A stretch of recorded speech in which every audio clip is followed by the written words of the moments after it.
Bueno, adelante. ¿Qué tal? ¿Cómo están? Vamos a empezar de lleno aquí a la clase del día de hoy. Nos toca evaluar eh, el médico familiar como gestor del servicio de salud y cómo también se evalúa al médico familiar. ¿Alguien tiene una idea más o menos de qué es lo que trata este tema que quisiera compartir? ¿Me escuchan? ¿Todo bien? Sí. Sí. Ándale, Andrés, tú que estás en pantalla, ¿qué opinas del tema?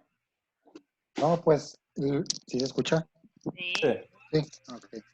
No, pues yo considero que este tema es importante porque evalúa al médico familiar como gestor de recursos en las instituciones, ¿verdad?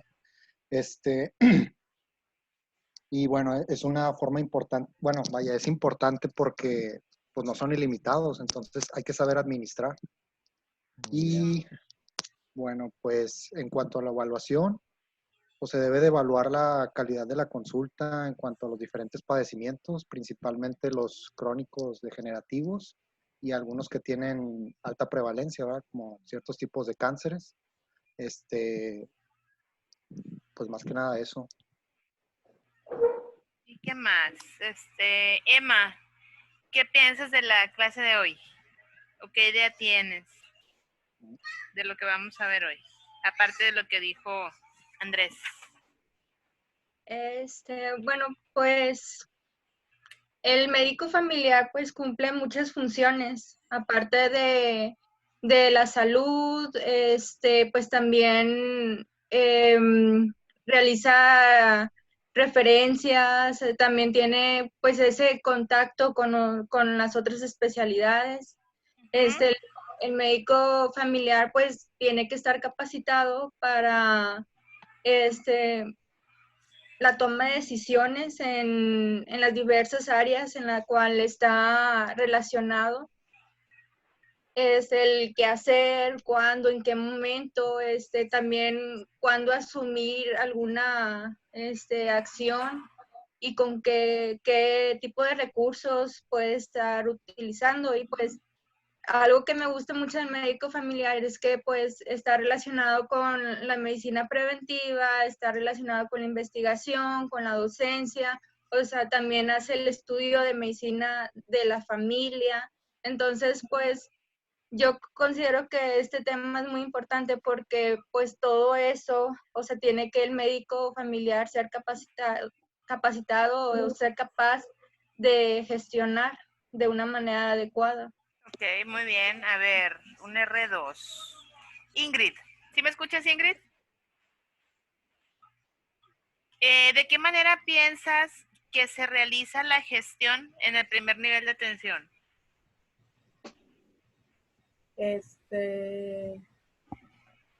Pues como el médico familiar, como ya dijo Emma, o sea, tiene que estar preparado para asumir cualquier o algún puesto, no nada más como médico de consulta, sino también a lo mejor tomar algún puesto como un puesto directivo. Uh-huh. Entonces el médico familiar tiene que ser capaz como de ser un buen líder, Uh-huh. porque bueno, en lo que yo estuve leyendo un poco del tema, decía que muchas veces no, la culpa de que el sistema de salud falle un poco no necesariamente es porque no haya los recursos económicos o materiales para hacer las cosas, sino también porque muchas veces el directivo o el líder no realiza una buena función en Okay. cuanto a sus trabajadores, a orientarlos, Uh-huh. apoyarlos a la decisión a la toma a la toma de decisiones Okay. o pues sí, o sea, el médico familiar tiene que, y en cuanto a la valoración, pues, o sea, como que se puede gestionar en la clínica, pues hay supervisiones, Ahorita hay una auditoría, por ejemplo. auditorías. Siempre hay auditoría, doctor. Sí, pero es 1 de mayo. Ok, muy Bueno. bien. Bueno, adelante, Chapa. Muy bien. Fíjense que les comento que yo esperaba mucho este tema porque me gusta mucho ver toda digamos, el campo de trabajo que tiene el médico familiar.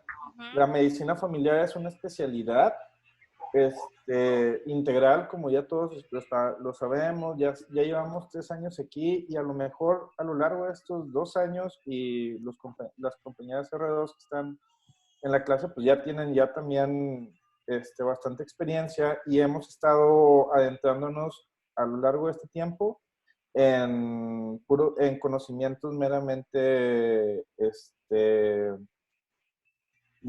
biológicos, ¿no? Aprendimos a ver todas las enfermedades, o al menos las más comunes, las más prevalentes. Hemos podido también manejar diferentes situaciones con mayor capacidad que como cuando salimos de la carrera.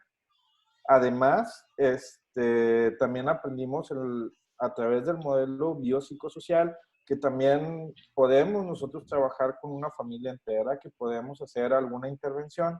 Y ahora, por mi parte, me toca hablar al menos del proceso administrativo, que también tiene que ver con el perfil del egresado, del médico familiar. Los objetivos de esta clase quise llevarlo hacia. Primero tenemos que reconocer cuál es el perfil del egresado de la especialidad de medicina familiar.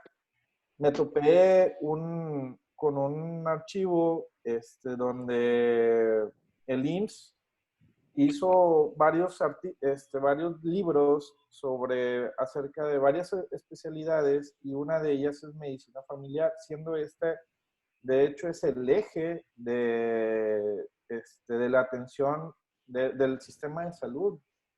Y a través de este perfil, nosotros tenemos que reunir ciertas competencias al final de nuestra especialidad, de las cuales voy a tratar de tocar ciertos temas el día de hoy. Hay que reconocer cuál es también la participación del médico a través de los procesos administrativos. No nada más es, por ejemplo, me van a evaluar y la cédula, que todos sabemos, que ya conocemos acerca de las notas, sino que también podemos entrar en otros procesos para poder gestionar a nivel administrativo algunos recursos, como ahorita lo decían. Y también y al final vamos a tratar de conocer al menos el proceso de evaluación de la calidad de la atención del médico familiar. Y lamentablemente, pues esto es mucho short, se ven muy cargadas las diapositivas. Les pido una disculpa porque todo esto lo tomé de ese libro que hizo el IMSS. Con todo gusto se los paso a los diferentes grupos para que le echen una leída, está bastante interesante. Y entonces dice que el médico familiar no solamente ve el aspecto curativo, sino que también, como nosotros sabemos, tenemos un enfoque también preventivo del individuo y su familia.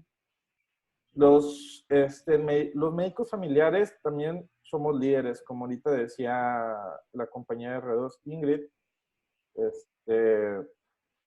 También podemos liderar, ¿sí? Lideramos todo un sistema de salud. A mí me encanta mucho la medicina familiar porque es la única especialidad que está encargada de todo un nivel en el sistema de salud. Y nosotros debemos de ser líderes. ¿Y cuál es la primera? Quisiera detenerme un poquito aquí y comentarles que para ser un buen líder, o al menos para saber que estamos liderando, no porque, por ejemplo, digamos, no por tener una oficina grande, no porque tener un puesto grande, quiere decir que tú seas un líder. De hecho, en este librito que les estoy comentando, habla mucho de esto. De hecho, hay un capítulo específico como el médico familiar como líder, sino que el médico, el líder, lo que está es, tiene que ser capaz de transformar, ¿sí? Tenemos que transformar, de innovar cosas, como pueden ser procesos, como puede ser la consulta, como puede ser relación médico-paciente, pero el líder normalmente siempre está liderando, ¿no? Siempre está cambiando, siempre está transformando procesos, ¿sí? Y además aquí dice bien claro, ¿no? Los médicos familiares vamos a ser los próximos coordinadores de los de servicios de salud de mayor complejidad. ¿Por qué de mayor complejidad? Porque nosotros atendemos todo. Si hay algo de las principales cosas que quiero que nos vayamos de esta clase, primero, que entendamos eso, que nosotros, al menos yo, al momento de hacer esta clase, me quedé, o sea, no me había caído el 20, incluso después de estos 2 años en la especialidad, que, que nosotros vemos todo. Nosotros no ponemos ningún solo pero para ver a un paciente o no. Por ejemplo, no sería así comparándolo, por ejemplo, con especialidades como anestesio. Ah, no te ayuno, lo siento, no lo puedo ver. O pedia, híjole, ya tiene arriba de tantos años, ya no me toca a mí. Nosotros agarramos niños, agarramos bebés, agarramos antes de que nazcan, agarramos embarazadas, vemos pacientes, incluso los que se quieren apenas embarazar, ¿sí? O sea, vemos pacientes crónicos, vemos pacientes sanos, vemos de todo. Y eso es bastante, obviamente le da una mayor complejidad a a esta especialidad que somos nosotros. Por eso, hoy en día, sí, el médico familiar, sin duda alguna, es la clave, ¿no? Es una especialidad clave para poder enfrentar los siguientes retos. Claro, por ejemplo, ahorita nosotros, como en el contexto de COVID-19, ¿no? Nosotros somos los que estamos identificando todos los casos, ¿sí? O al menos ya los que llegan a segundo nivel, pues ya son los pacientes que ya fueron confirmados o los que ya desarrollaron algún tipo de complicación, ya sea moderada o severa. Pero nosotros somos los que vemos, los que tenemos que hacer el diagnóstico diferencial primero de una gripa, tenemos que ver una faringo, tenemos que ver una diarrea aguda, tenemos que tener esa pericia dentro de esta, de esta especialidad y sobre todo en este contexto de COVID. Y por eso me quiero detener un poquito para que nosotros podamos entender el médico familiar con el administrador. Tenemos que saber cuál es el perfil. A mí me encanta este tema del perfil del médico familiar. Porque sí, yo sé que manejamos y puedo poner las manos en el fuego por cualquiera de mis compañeros porque sé que son muy capaces, pero conocer todo lo que conlleva esta especialidad es algo que tenemos que ser, de hecho, tenemos que ser líderes en cada uno de este tipo de cosas, de rubros. Antes que tocar este tema, como les decía empezando la clase, el médico familiar tiene un perfil de egresado, ¿no? Después de la especialidad, al menos después de los 3 años, nosotros tenemos que cumplir con al menos, tenemos que salir con varias competencias. Y se las cuento, ya no las quise poner en una diapositiva para no hacer más cargada la presentación. Pero tenemos que manejar al menos 3 cosas. El IMSS nos pide 3 cosas: el conocimiento, las destrezas y las actitudes, ¿sí? Yo no puedo hablar de un médico familiar que salí de la especialidad. Yo no puedo decir que el médico va a ser un gestor de servicios de salud si no cumple al menos con este tipo de 3 rubros. Por ejemplo, conocimiento, ¿a qué me refiero? Tenemos que tener conocimiento, por ejemplo, en investigación. y para poderlo aplicar también a nuestra consulta o al proceso en cualquiera que estés. Porque para yo poder evaluar una diabetes mellitus, pues tengo que investigar primero cuál es el panorama actual de la diabetes mellitus. Debo de saber cuáles son los mejores tratamientos, con cuáles dispongo y cuáles son los nuevos criterios de control de los pacientes. Si no, yo puedo decir, sí, tengo una glucosa en 185 postprandial, está bien o está mal, pues yo tengo que meterme a investigar. Por eso tenemos que tener y saber cómo investigar y poder agarrar la mejor información que nos sirva. Tenemos que también tener conocimiento en educación. Porque en el proceso de enseñanza y aprendizaje, porque no nada más tiene que ver con médicos internos de pregrado, que con médicos pasantes o médicos residentes, como un profesor titular o un tutor, sino que también tenemos que tener el conocimiento de poder aplicar la docencia o técnicas de educación a nuestros pacientes. O también para poder mejorar algunos procesos, también tenemos que saber educación dentro de la parte administrativa.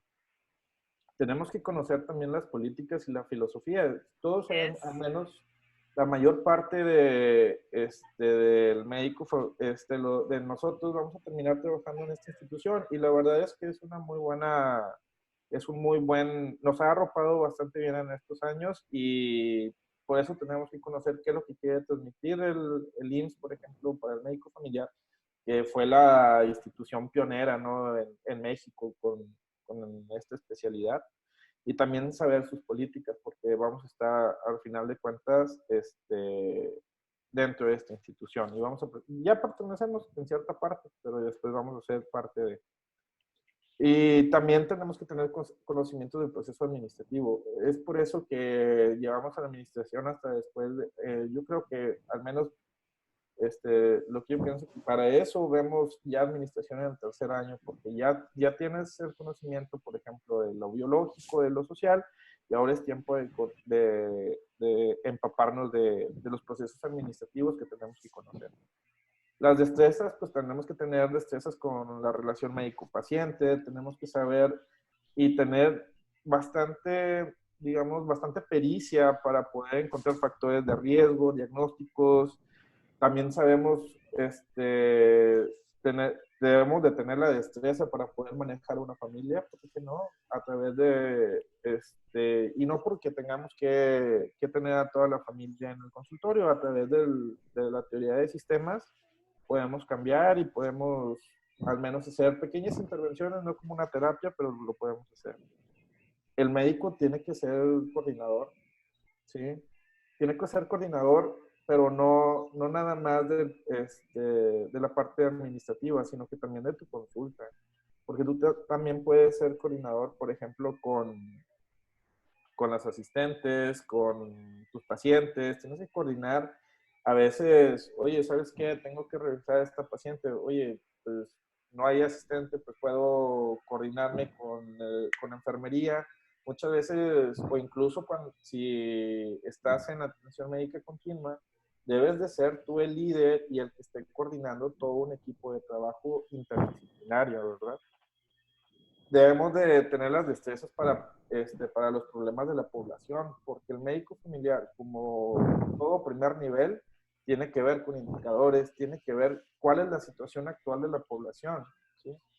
Nosotros no nada más de que, ahorita, bueno, por la situación, pero no nada más estamos de que, sí, tenga sus recetas y nos vemos en un año. Al contrario, nosotros tenemos que saber qué es lo que está pasando, cuáles son las enfermedades prioritarias o cuáles son los problemas prioritarios de salud para poder también conocer a la población a la cual estamos atendiendo. Debemos de conocer el método científico, debemos de saber de docencia, tenemos que tener la destreza de planear y evaluar. Tenemos que planear y evaluar nuestra atención médica. No tenemos que depender de lo que más adelante les voy a presentar, para poder saber si estoy en números verdes o en rojos, ¿verdad? Debes de saber, de poder tener la destreza de evaluar tu propia consulta y ver qué es lo que está bien, qué es lo que, por ejemplo, cuántos pacientes controlados tengo, cuántos pacientes remisos tengo, al menos cuántas embarazadas tengo, ¿no? Debemos de tener ese tipo de estresas. Y también tenemos que tener actualización. Y las actitudes bien rápidas, servicio de tenemos que tener una actitud de servicio conforme a la relación médico-paciente, tenemos que ser analíticos, tenemos que ser responsables del manejo integral de los pacientes y responsables también de nuestras acciones. Tenemos que saber, también tenemos que conocer nuestros límites, tenemos que saber obviamente hasta dónde puedo llegar y cuándo me tengo que apoyar y cuándo tengo que yo apoyarme con otro paciente, ¿no? Con otro especialista. Tenemos que ser actitud de autoaprendizaje, promover la investigación y tenemos que tener coherencia. Entonces, sabemos, o sea, podemos ver que al menos estos 3 rubros del perfil del egresado tienen que ver con con todo lo que hace el médico familiar, porque una cosa, una destreza te puede ayudar tanto si estás en administración, si estás en docencia, si estás en investigación, si estás en la consulta, si estás en urgencias, también te puede ayudar. Entonces, por eso es necesario conocer, yo creo que el perfil del médico familiar. Hasta este momento, ¿alguien quiere aportar algo acerca del perfil de lo que hemos visto ahorita? O una pequeña experiencia de su especialidad. No, ¿Nadie? adelante. Pues bueno. Entonces, pues es lo que les decía, tenemos el razonamiento clínico, tenemos el pensamiento sistémico, un juicio crítico y además podemos ser administradores de los sistemas de salud. Somos el primer punto de contacto en el sistema de atención sanitaria, porque es lo que les decía ahorita, es un acceso abierto y sin límites a usuarios, ¿sí? No tenemos ni un solo límite. Y y además, nosotros debemos saber hacer un uso eficiente de los recursos. Esto a mí me llama mucho la atención porque, por ejemplo, hay veces que en las consultas llegan los pacientes, el típico paciente con polifarmacia que llega exigiéndote su complejo B, sus polivitaminas, dónde está mi clonazepam, todo ese tipo de cosas. Por ejemplo, yo ahorita, al menos en estas semanas que he estado en la consulta, pues hasta incluso le pienso mucho para dar el paracetamol. Digo, todo tiene dolor o muchas veces ahí va su cajita de paracetamol para que venga por el mes por si le duele algo. Oye, pues sabes que ahorita lo que tenemos que tener a mayor disposición son los antipiréticos, ¿no? Y al menos el paracetamol es lo que más nos está ayudando para los pacientes con casos sospechosos, ¿no? O con sintomatología. Entonces también debemos de saber que en la consulta, saber qué es lo que tenemos que dar y también hacer un uso adecuado de los recursos que contamos. Además, como les decía ahorita, hay que saber dónde son los límites, ¿no? Del médico familiar. Hasta dónde debo de reconocerme, de hacer una introspección, de hasta dónde yo puedo manejar o cuál es, discúlpenme por así decirlo, por la pata por la cual cojeo y decir, ¿sabes qué? Pues yo con este problema de salud yo no puedo, entonces puedo hacer una gestión, ¿no? Puedo hacer una gestión en cuanto a hacer una interconsulta o mandarlos a uno nivel. O, oye, fíjate que tengo tal paciente que de repente me llegó espontáneo y trae un BRATS 4, un BRATS 5. Necesitamos una atención más rápida, entonces ahí es donde entra la parte administrativa con con enlaces a segundo o tercer nivel dependiendo del paciente y del caso, y tú haces la gestión, ¿no? Oye, ¿sabes qué? Necesito necesito que vean este paciente, o sea, si no se nos va a ir. Entonces, esa es una parte muy importante en cuanto al médico, ¿no? ¿Sabes qué? Pues fíjate que ya después de haber evaluado mi clínica, después de ver los indicadores que ahorita les mencionaré, yo necesito tales recursos, ¿no? Entonces, también a través de una evidencia, a través de haber hecho tu método científico a través de los indicadores, ya decir, ¿sabes qué? Pues aquí estoy respaldando que necesito este tipo de cosas. Entonces, eso es parte del médico familiar. ¿Sí me estoy explicando? Espero que sí. A ver, espero no ser muy redundante. El médico familiar se reconoce a sí mismo como participante de un sistema de salud. Y por lo que le decía, llevamos gestiones a niveles de gobierno, incluso, o proveedores de servicios, u otras instituciones de salud. Por ejemplo, ahorita otra vez, vuelvo a tomar COVID. Ojalá, ya no, nada más nos quedan 9 minutos. Pues podemos hacer gestiones a través, a hospitales privados, por así decirlo, para que nos puedan echar la mano a los procesos que llevamos. Y reconoce las necesidades de asignación de recursos y administra para el uso razonable. Muchos a lo mejor no tendremos contacto con esto, a lo mejor y sí, pero es necesario que lo sepamos manejar para cuando nos llamen a ese tiempo y tú te sientas capaz para hacer ese tipo de situaciones, puedas reconocer al menos cuál es tu papel dentro de la administración. Y trabajar para la mejora de la calidad, y para eso viene este tipo, la evaluación del médico familiar. Pues sí, tenemos bastantes, el médico familiar tiene bastantes indicadores. Hablaba con el doctor Chuy y me decía, pues nos podemos sentar toda una tarde, más nos podemos llevar toda una semana hablando de cada uno de los indicadores y cómo los vamos evaluando cada uno. Entonces, es necesario que los conozcamos y, por ejemplo, hay para cada una de las enfermedades. Por ejemplo, podemos ver los pacientes diabéticos. Cada paciente diabético tiene su indicador. Cobertura de detección de primera vez de diabetes mellitus en población derechohabiente, índice de confirmación de pacientes sospechosos, tasa de incidencia de diabetes, porcentaje de pacientes en control, porcentaje de pacientes en diabéticos de 20 años y más, con cifras de tensión arterial en control. O sea, todo este tipo de cosas tiene una evaluación. ¿Y cómo lo evaluamos? A través de nuestra nota clínica.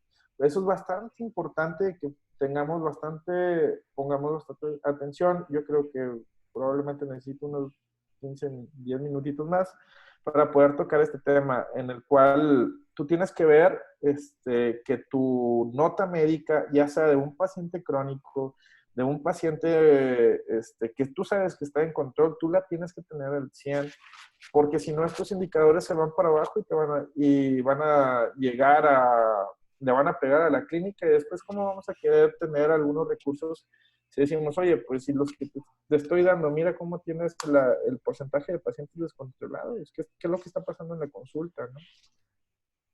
Y esto se evalúa desde a enfermería, se evalúa a trabajo social, a las asistentes médicas, desde que llega el paciente. Es más, se evalúa el tiempo desde que el asistente confirmó que llegó el paciente hasta que tú le das finalizar la atención.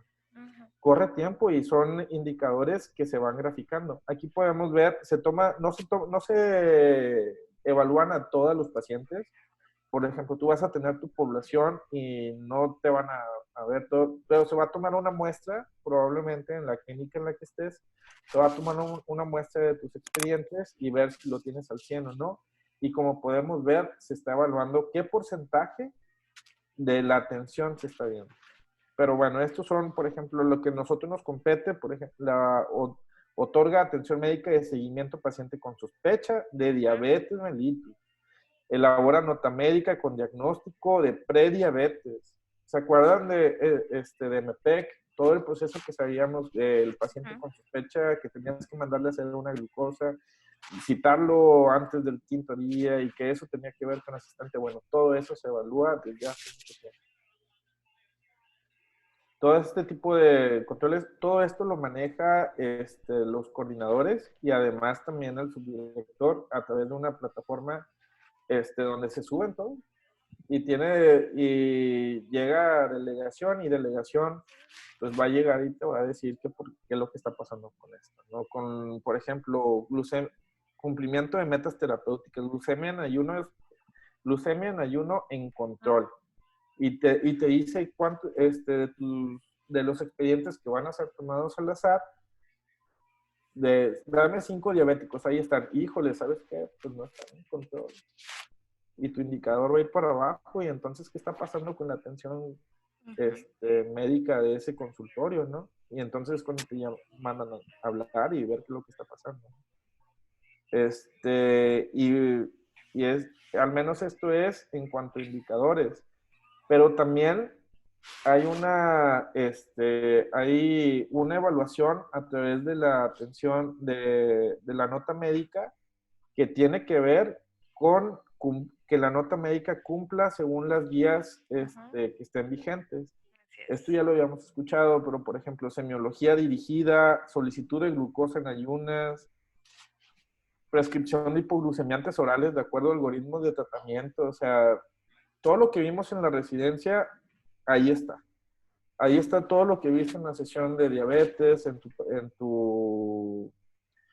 tus clases de endocrino o lo que hayas visto en la consulta, aquí lo tienes que aprender y eso todo está evaluado. Esta cédula, que obviamente omití los datos del paciente y del consultorio, se hace todos los días. Esto fue creo que del mes pasado. Y también tenemos, por ejemplo, enfermedades hipertensivas, y cada una de este tipo de enfermedades son las más a las cuales nos van evaluando. Por ejemplo, me llamó un chorro la atención esta evaluación o esta cédula de evaluación de la hipertensión arterial, porque te van pidiendo 6 expedientes, te van pidiendo los tiempos de evolución desde que tiene la hipertensión, y van checando rubro por rubro. Hiciste la agudeza, una exploración de la agudeza visual, interrogaste salud bucal, sintomatología, claudicación intermitente, todo este tipo de cosas debe estar en la nota. Sí, de hecho, a Retamosa, si mal no recuerdo, le tocó entrar a una supervisión de nota de diabetes, ¿verdad, Ernesto? Así es. Sí, precisamente fue precisamente este tipo de cédulas las que estuvimos revisando y cómo se estaban plasmando en las notas. Ok, sí, y hay indicadores que son acumulativos, y hay evaluaciones de nota médica que son en el momento, y hay evaluaciones de nota rastreadora, es verdad, que son, no sé, vamos a ver el control metabólico del paciente y se van un año atrás en ese paciente revisando nota por nota para ver si está descontrolado, qué le hiciste y qué no le hiciste a este paciente. Y al menos, pues tristemente el día que nos tocó entrar, entraron R3 que ya se fueron, y entró Retamosa en ese entonces R2, y no me acuerdo qué otro R2 entró. El único. ¿El único? Sí. Y pues se dieron cuenta, ¿verdad? Que 12 meses, 12 notas idénticas. Sí, exactamente. 12 notas idénticas de un consultorio con médico fijo. Entonces, son cosas que uno tiene que hacer. Obviamente nosotros estamos ahí para hacer un control, tenemos un salario, pues a lo mejor no es mucho para mucha gente, a lo mejor la institución, a mucha gente no le convence, sin embargo no se van, y son los pacientes que están en nuestras manos, esa población. Entonces, si tú estás viendo que tiene un paciente descontrol metabólico, de diabetes, pues al menos un cambio, al menos envíalo, al menos sugiérele, al menos indícale, que se vea el liderazgo que tiene el médico en ese momento frente al paciente, ¿verdad? O sea, ustedes son todo el conocimiento cuando están en ese lado del escritorio, y se lo tienen que demostrar al paciente. Te caiga bien, te caiga mal, sea don fulanito, sea don manganito, es el paciente. ¿Okay? Doctora, ya se va a terminar la sesión. ¿Podemos volver a empezar otra? Vamos a salirnos todos, por favor. Y ahorita vuelven a ingresar a la misma sesión, ¿sí? Ok. Ok. Sí, es que